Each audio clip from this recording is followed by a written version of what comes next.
I like the hair. Where I can see you smiling under your mask.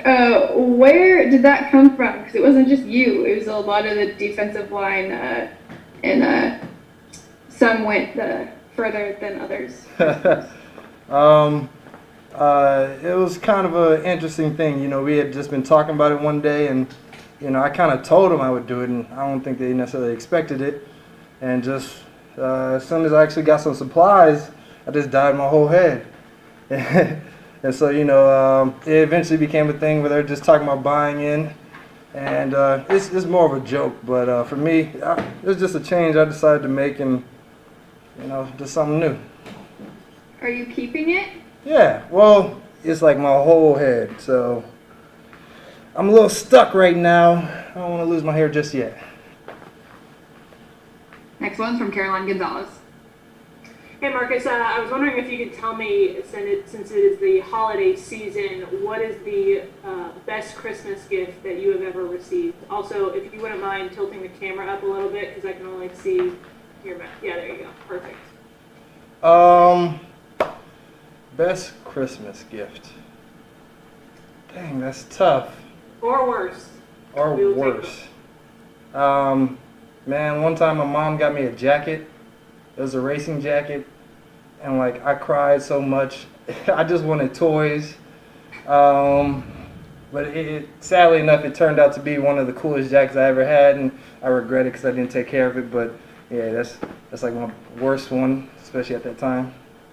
If I can ask one brief follow-up, if you could pick one person to be on the naughty list and one person to be on the nice list on your team, and you have to pick one for both, no getting out of it, who would they be? I'd pick Cam for naughty. And nice, shoot, I'll put my dog Shy Tuttle up there. That was good. Next one from Amy Just. Yeah, a football question from me this time instead of your hair. When you're watching tape on Patrick Mahomes, I mean, everything's already been said about him, in just terms of what he can do, Super Bowl MVP and all of that. But from a defensive lineman's perspective, what is challenging about him? He's a threat kind of no matter what you do, but, that's kind of to be expected. Honestly, he's one of them great players that you have to look out for and just try to do all that you can. We know it's going to be a slugfest, but, you just kind of have to win more than you lose. So. Next one's from Catherine Terrell. Hey, sorry, I guess the question of the day is about your hair, and I joined late. I was just wondering if that was some sort of team bonding thing y'all did on the defensive line. Yeah. It was kind of a new change for me, and then, we had talked about it and it became more of a team thing. But it's just one of those things, you can buy in a little bit, or it doesn't really matter. It's just anesthetics at this point, I was just wondering, I pictured you all dyeing your hair together or something in the locker room, spaced out 10 feet apart. Yeah, a little bit something like that. There was an instance, but this was at home. As you can see, it's a little different all over. Ooh, luscious. I love it. Next one's from Luke Johnson.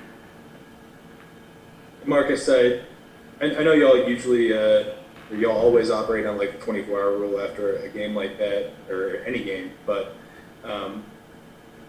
do you still use that as motivation beyond 24 hours? We can't come out and play like this again. How do you kind of see that? I see that as with life. You use everything, and either it's going to hurt you or you'll learn from it. And so, the biggest thing is for us just to learn from it. Y'all say play like this, but it's not always necessarily about exactly how you played, or maybe there's a mindset. There's a lot more to it than just that. So, we're just trying to make the corrections and move on. All right, I think we're all set. Thank you.